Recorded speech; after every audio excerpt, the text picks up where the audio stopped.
Hello and a very warm welcome to the We Talk Talent series. I'm Abid Hassan and you're watching me on ETHRWorld. We have witnessed disruption and transformation in multiple industries, and the logistics industry has changed for good. I personally feel that there are three T's that has changed this industry. That is time, tracking, and technology. And today we are going to talk about the thought process behind the secret sauce of these transformations. And to discuss more at stretch, today I have with me Mr. Ashish Banka, Director Human Resources at Delhivery. Welcome to the show, Ashish. Thank you so much, Namaste, for inviting me to this discussion and look forward to share my thoughts. Thanks a lot. Before we go ahead and engage in one-on-one conversation, I would like to introduce Ashish with a very brief introduction. Ashish is a passionate HR leader with 14 years of experience in the HR domain, specializing in talent acquisition, performance management, and employee engagement. He's currently managing over 4,000 on-roll and 12,000 off-roll employees and leading the current team of more than 100 HR leaders. Before joining Delhivery, he has worked with companies such as Compass, Voltas, Geo, to name a few. So welcome to the show once again. And Ashish, let's begin. Ashish, my first question to you is, I would like you to share a brief overview of the disruption and transformation in your industry. What's your thoughts? What's your take? Thanks, Abid, for this discussion. I want to wish all my viewers a very happy Women's Day, more empowerment to diversity. In terms, when I see back this industry was always told to be very unstructured over the period of years. Before pandemic struck, and when the requirement of logistics as an industry came into, per se, we have seen an increase of 80% year-to-year growth in all, aspects of this industry. Primarily for three reasons. One is in terms of demand, second is the opportunity, and third is in the costing. When we talk about these three aspects and culmination of these things, there is a lot of requirement and there's a lot of opportunity in these segments. Disruption has happened in a positive way, to answer your question, Abid, because not only it has created more employment, it has given a visibility. Also, it has given a lot of opportunities to a lot of startups into this domain. And I see this just the start, to bring a structure and unexplored lot of other avenues, which were somehow done, but very by small players in a very nutshell. So a pandemic has not only given us wings to fly as an industry, but also to unleash our awesome as part of this. Okay, thank you for highlighting your thoughts. Another question, and talking to about your industry, which has seen a lots of ups and downs. How do you see jobs evolving in this sector? Employment is, anyways, in every industry as we go. Employment opportunities, we have to understand to everybody. Employment, how does an employment creates in any industry? One is employment creates due to the growth of the business. The second is in terms of the employment created, the expansion of the immediate business. If we go back to this industry as a whole, this industry was the highest, employer in terms of the count, whether it is blue collar, gray collar, or white collar. With this, in this specific pandemic, where everybody went to work from home or everybody went to a kind of hibernation, there were, at certain industries, there was a cost reduction. There was, technology coming into the organization, and somehow the opportunities were not that increased in this pandemic for certain other industries. Our industry was completely reversed. What happened to logistics e-commerce is that not only the employment opportunities went up, it also gave an alternative option for other industry people to come and join us. Because we as an industry are non-technical front. So technically we welcome everybody, all candidates from all the sectors. The basic three requirements of these, for any employee in us is to be awareness, to have basic education, and third is more importantly is the mindset. If we have this in any candidate, they can come and join us, whether it is an IIM, an IIT, or a 10th pass, or a 7th pass, or an undergraduate, anybody. So we do not have an education limited. When you go to hospitality, you have to be a hospitality graduate. You have to go to pharma, you have to be a BSc, you have to go to engineering, you have to be a BTech or a diploma. We do not have any such requirement, and that's why even if people don't do supply chain management, they are welcome to us. So this is one thing. Second thing is, in terms of employment, the opportunities have been, the requirement of this business has gone up. So a lot of consumer base has increased. The requirement of the people of using logistics is increased. The dependency on logistics is very high because you have somebody to be running out. We are still not come to an era where drones and technology comes and delivers to us. So we still need people. So this is a service industry where a lot of dependencies of other e-commerce players is there in terms of logistics to get their to connect the complete the B2C segment. And the third important thing is that there is a stability into this industry. You will not come, you will not come back and you will hear that there is a lot of layoffs happening, a pink slips given. So people have a sense of surety and a confidence in the industry that our employment is safe. With these three things, I see, the requirement of the headcount being increased 80% year to year in all the categories of blue collar, gray collar, and white collar. And this will continue because of one reason for another couple of more years, because the plateau is still yet to come where we stabilize in terms of a headcount, because lot of merger acquisition happenings, there are expansion plans going on. Just to give you a simple example, in India, we might have approximately more than say 5 lakh pin codes. And we are only delivering, as an industry, we are only touch based with a lakh of them, to be precise.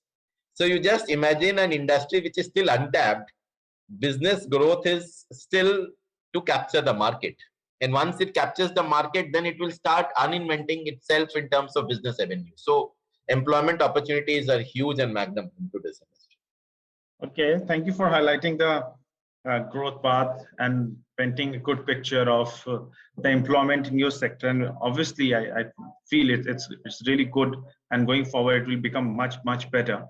And now talking about the employee engagement strategy, because that is one of the most important thing that we have learned in this pandemic, how you engage with your employees and what a strategy you should make. How has that changed after the pandemic? That's a good question, Abid. Employee engagement nowadays has become the fulcrum of any employees or any company's existence in the organization. Compensation has not been the main aggregator or the consolidator for anybody's existence in a company.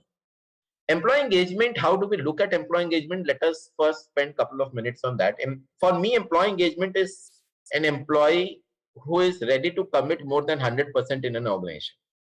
If an employer creates that kind of aura into that employee and create an infrastructure around that, whether he feels happy, committed, and wanting to give more than 100%, that's employee engagement. There is a difference between entertainment and employee engagement. So we are talking about not birthday celebrations, Rangoli, which is all entertainment. We are talking about employee engagement where people feel culturally, emotionally, mentally connected to an organization. In our industry, employee engagement was not explored. If I have to give you a picture, it was more of entertainment, not engagement. So the idea of engagement came into perspective when we started increasing an employee base, and a lot of good quality people keep coming to our ecosystem. So they came from different companies and they pushed us, different think tanks joined this industry. And then there's an entire, in terms of disruption of employee engagement. So employee engagement, if I look back, is earlier there has been employee engagement for every people at every different level. So for white collar, it is still work from home. We have declared coming back to office after the second vaccination. But it is more of how do you keep them engaged into some extracurricular activities, which can be involvement of social, activities, contribution. You involve them for some Thanksgiving activity, for doing something for the society. That's how everybody wants to look at it at this point.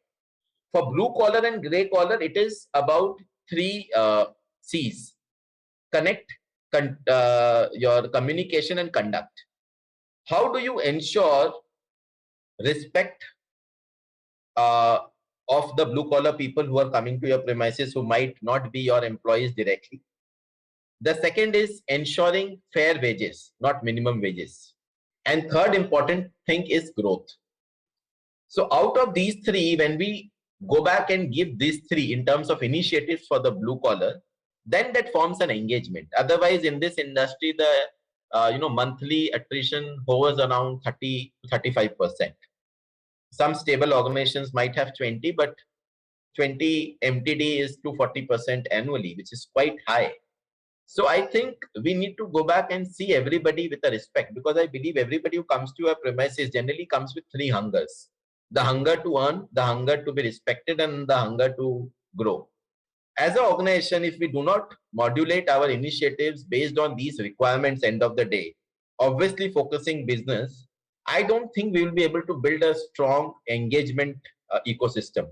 We will be keep doing entertainment and will name at engagement over a period of time. So I have always advised all the HR folks that if your initiative does not impact your KPI, I don't think that's an engagement KPI. That's more of an entertainment action taken which you are doing it. Because birthday celebrations are all momentary. You will forget company has celebrated that. What you will remember that how were you respected, were you paid fairly, whether you were given a growth opportunity. So that's how it is, Abid.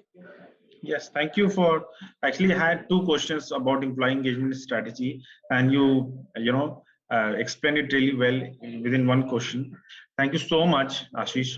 I'll come to my last question, which is really important. And post this pandemic, it has become more important. It's about employer branding. You know how the employer brand itself, so that people or the employees come towards, or they can get them convinced. So how do we redefine employer brands to attract hybrid talent in a virtual context? What are your thoughts? So that's a good question.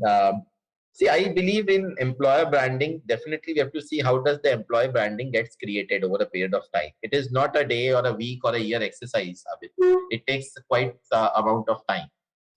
So employer branding get created mainly with three things. One is word of mouth of the employees, specifically who are there and who have exited. The second is in terms of your communication to the social media as an employee, as an employer. What kind of your initiatives? And the third is what is the quantum of employees which you have. If we go back, in terms of, I will not say policies and process as part of employer branding, because nowadays everybody has come to that equilibrium that everybody wants to do the best practice in all organizations. We do not have much scope of benchmarking any organization and saying that this company has this practice. We do not have that. So typically that has been nullified over the period of time. In virtual setup, employer branding is very important. One is in terms of communication. How do you often go back and communicate with employees and give them the right information of where the company is going? Second, whether you have done the right kind of exit for people who have left the organization, and what is their feedback about the organization. Third is the people who are coming and applying as applicants, how transparent you are to them. Are you going back to give feedback to the rejected candidates? I'm saying these are the basic levels from where the employer branding starts, end of the day. And the macro level can be, how do you post yourself in social media, LinkedIn, in other various platforms. How many awards you get as an organization of best employer award, and do you feature in the great places to work? So all these are temporarily lot of catalysts which builds you to build up the brand. But in a virtual setup, or it is a in-house setup, or it is a physical setup, these things are constant at the end of the day. So I believe as employers, we have a moral responsibility to start the groundwork where we will be transparent to candidate, employees and ex-employees, all of them, and give them what is promised. If I go back and say FNF is done in 45 days, it has to be done in 45 days. If PF has to, be separated and settled, it has to be separated after 60 days of employment. These are the basic things which enables you to build trust in an organization. And trust is very important for a long-term brand building. I might come back and say we are hiring and 500 positions are there, come and apply. Everybody will say, oh, delivery is everywhere, or e-com is everywhere, or Shadowfax, Flipkart, Amazon is everywhere. But over a long period of time, what is our attrition percentage? How many people who had joined the organization have stayed back? How many people have in terms of the surveys, employee engagement surveys, how many people have rated us on what parameters? So these are some very important quality points which will help us to enable, build our employer brand. And then we can take that data and showcase to the outer world. Because I always believe before you step outside, you should always ensure your house is neat and clean. And don't go outside with an opinion that we are very good. Because there are a lot of people who will come back, and social media is so powerful nowadays, Abid. If you give any false information outside, you have a higher chance to be integrated in open public with some questions which might not be easy to answer as a Exactly. Very true. Very true. So that's my point. In terms, if we take from employer branding, is we need to do our homework correct. We need to do our groundwork correct. And we also need to have a clear and transparent communication, as I said, with candidates, with ex-employees and employees, all of them. I really appreciate what you said. What your concluding line was: we need to communicate with our employees and ex-employees really well. That's how, that also comes in employee strategy and also as employer branding. So thank you so much, Ashish. Thank you so much for sharing your thoughts. Thank you so much for highlighting it and highlighting the various points that was important. And it was lovely hosting you. Thank you so much for inviting me, Abid, and thanks to the ETHR team for extending this discussion. Look forward to connect back again. Thanks a lot. Thank you.